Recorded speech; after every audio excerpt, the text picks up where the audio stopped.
I'm Troy from TeachTech, and today we're just going through a quick video on Renmark High School's new hybrid learning classroom.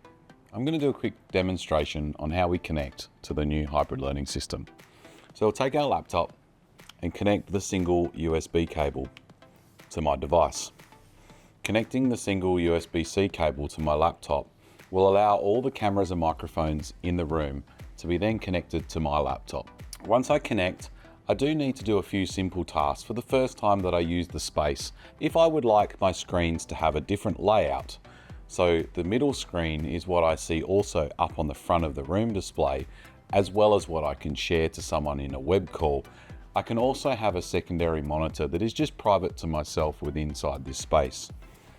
To make changes to this, I open up the display settings on the laptop. I then go to extended desktop on these displays. I then set my screen up with a layout that identifies as screen 2, screen 3, and screen 1 as my laptop in the below position. When I connect to this dock again, Windows should remember my configuration, but at time to time, it can forget it. Some of the other things that I also might need to check if I'm going to record or I'm going to do a Teams call is to make sure that my peripheral devices such as the cameras, microphones and speakers are selected to the right devices.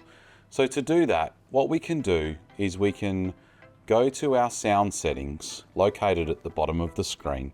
I can open those sound settings, which will present me with my chosen output, which will be the speakers.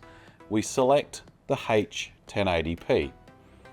I scroll down to my inputs. My microphone device will be selected as the Shure P300, and that will bring not only the ceiling microphone, but also the wearable lapel microphone into my laptop recording. With inside Microsoft Teams, we can also select these as different source inputs and outputs. My default, as you see here, is H1080p, and my microphone is the Shure P300. As I scroll down, you'll see that the video source is selected as the RGB link. I can also change the camera view just to show you how this will live transition between the two. When using the video switcher, the red light indicates what input is being sent to the camera. The other inputs are illuminated green when they're available to be used and flashing when that is the next source that is going to be switched to. I can also see this via the preview window on the preview monitor. I simply have to slide the slider bar and the transition will let me know that I am now on this input as being the display. If I would like to go to another camera input for say on number 2, I simply press the button, it will start flashing, and when I slide the slider bar, the camera transition will change to being the active unit. What that will allow me to do is use this video switcher as being the camera source. So I don't need to go into my camera settings and change that each time I want to change between a different source. From the video switcher, all I need to do is recall what I would like to send to the next as being live, and I slowly swipe across the fader. What I see in this screen here is what everybody else will see in my recording or in my Microsoft Teams call. If I'd like to share something that is on the whiteboard, I can swipe across. Now anybody that is in that live call or a recording will now see what I'm working on that whiteboard. Now if we go back across to our preview screen, you'll see that this is what's being shared with the far end.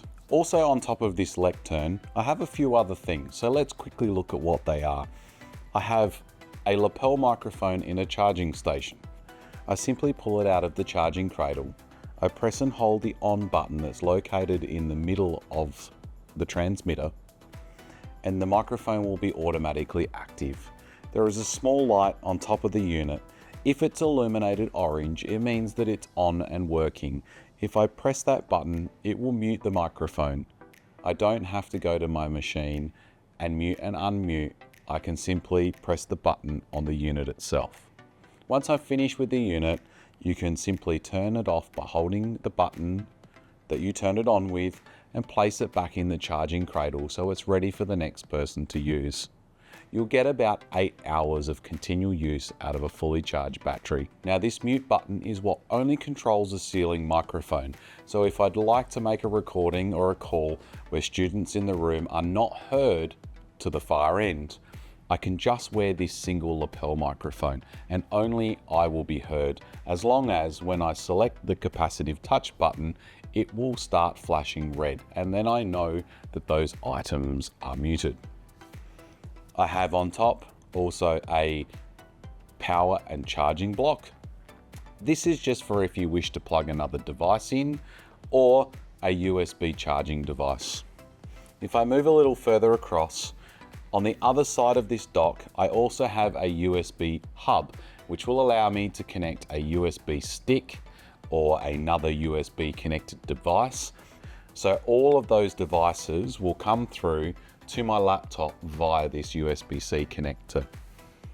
One more thing we have on top is a single ear headphone.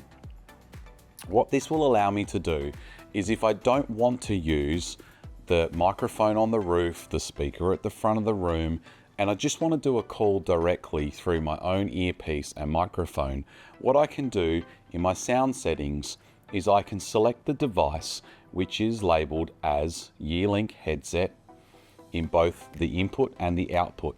And what that will allow me to do is wear this microphone, and only I and the remote participant will be able to communicate to one another without any distractions in the room.